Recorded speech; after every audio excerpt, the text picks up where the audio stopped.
So welcome to all of you, and we have a much smaller group here than we anticipated. We've done 6 of these meetings in the last 2 years. Most of those have been across the street in the library.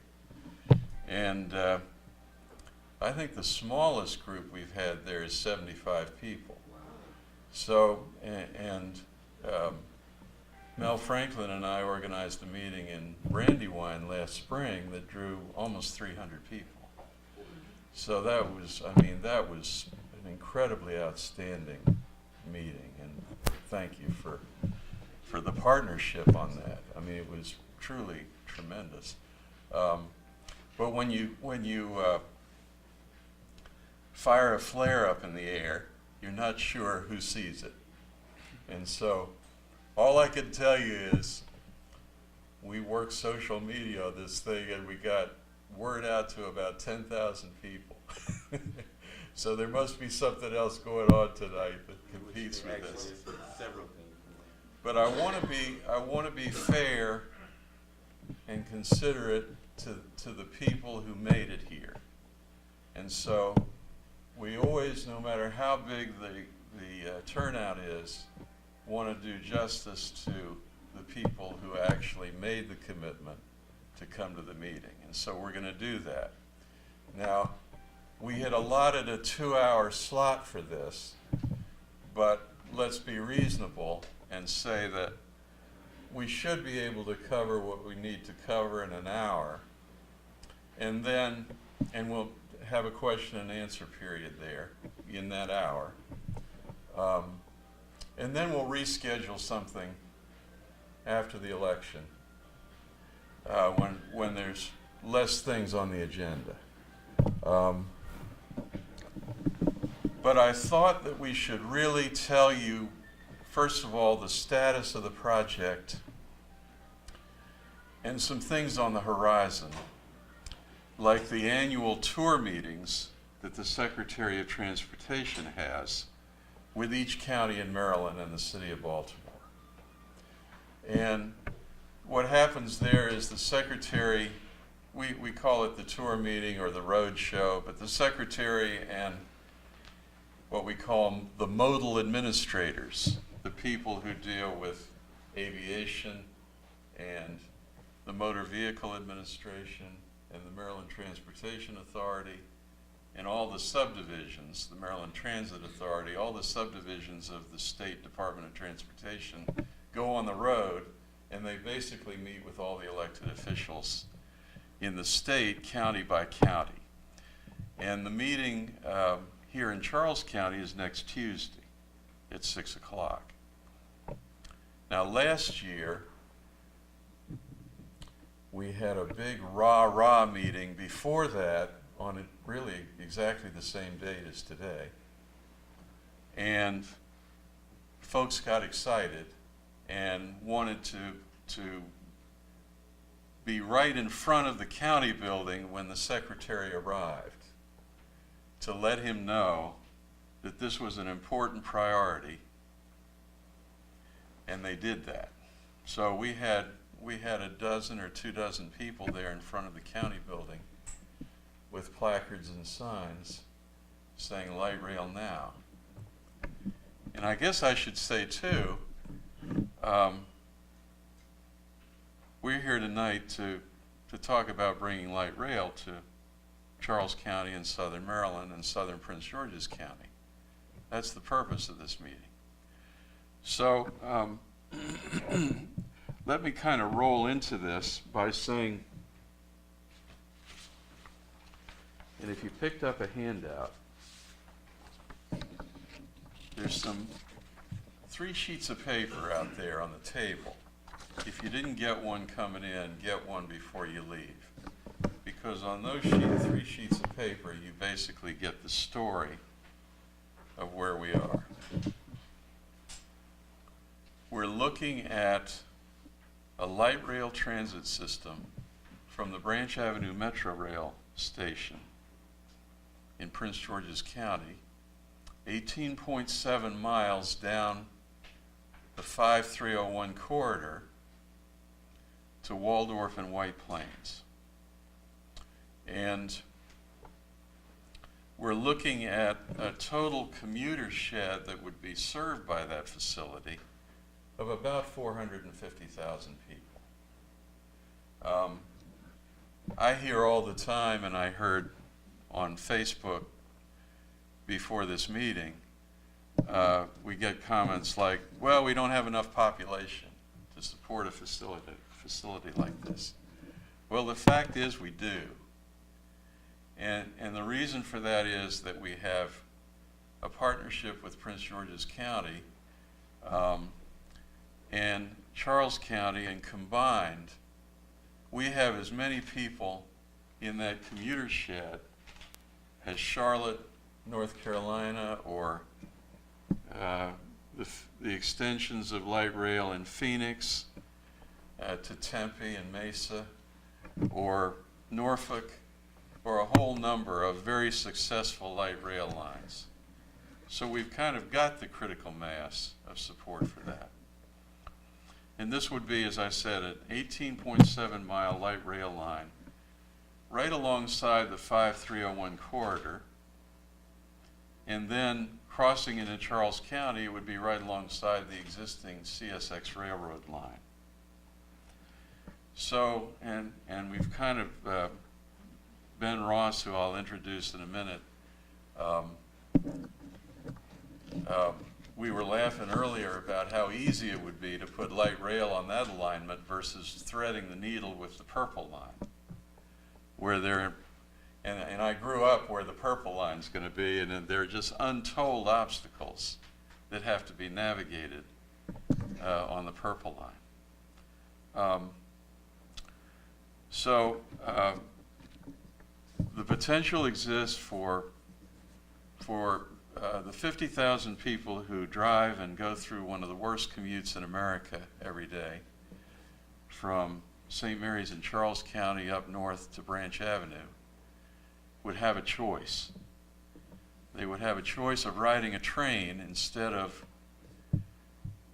a death grip on the steering wheel,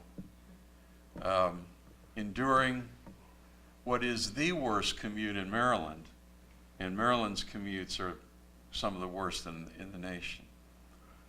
And this would be a 37-minute to 42-minute ride from White Plains to Branch Avenue, where you could sit and read your email or read the newspaper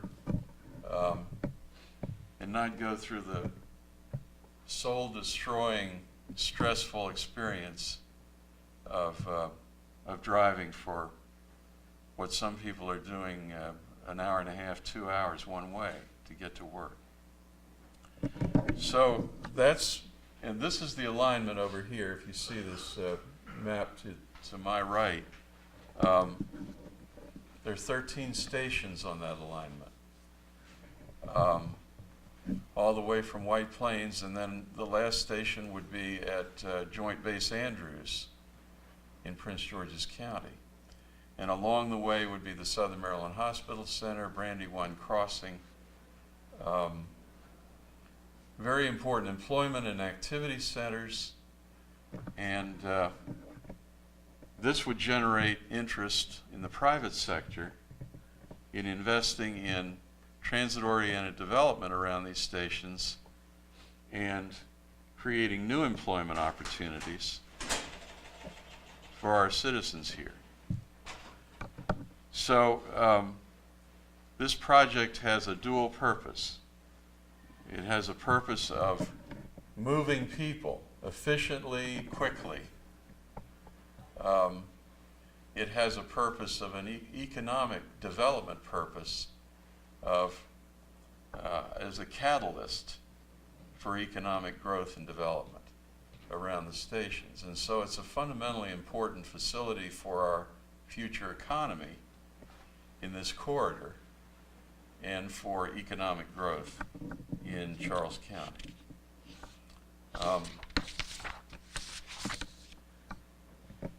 Now, before I go any further, I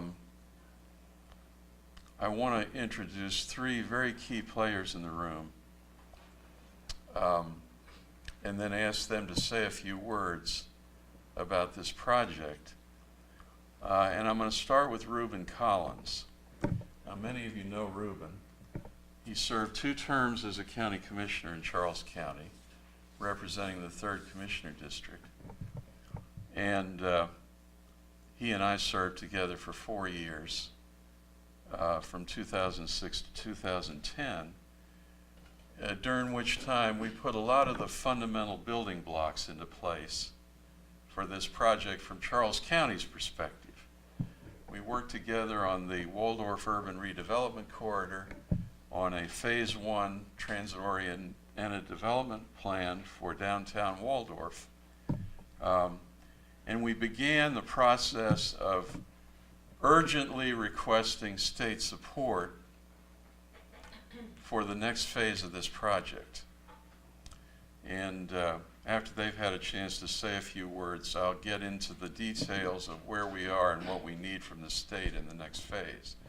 Before I ask Reuben to come up to the microphone, I want to introduce Mel Franklin. Now, Mel has been, I've worked a lot with the Navy over the years, so I call people plank owners. I hope that everybody understands what that means. 20 years of working with Pax River. But Mel is our plank owner in Prince George's County. And I don't think it's a mystery to anybody here that this project goes absolutely nowhere without the support of Prince George's County. So from his first election to the 9th Council District in southern Prince George's, through the very important resolution that the council adopted in 2011, it's hard to believe how. But that is the standing policy commitment by Prince George's County to this project, in which the council said that this was the next in line after the purple line. This is the next project in line.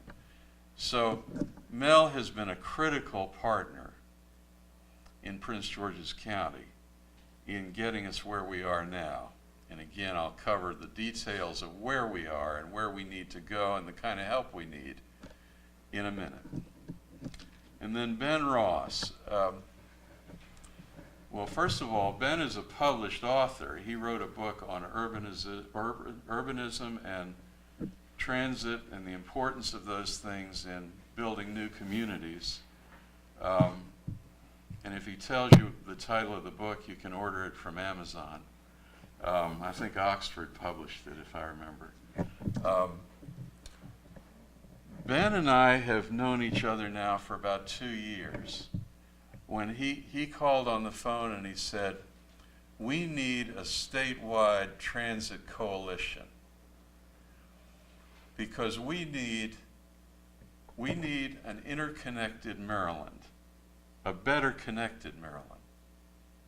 We need a program that helps everybody, a program that helps poor people, a program that helps working people, not a program that's just designed for an exclusive group of the well-to-do.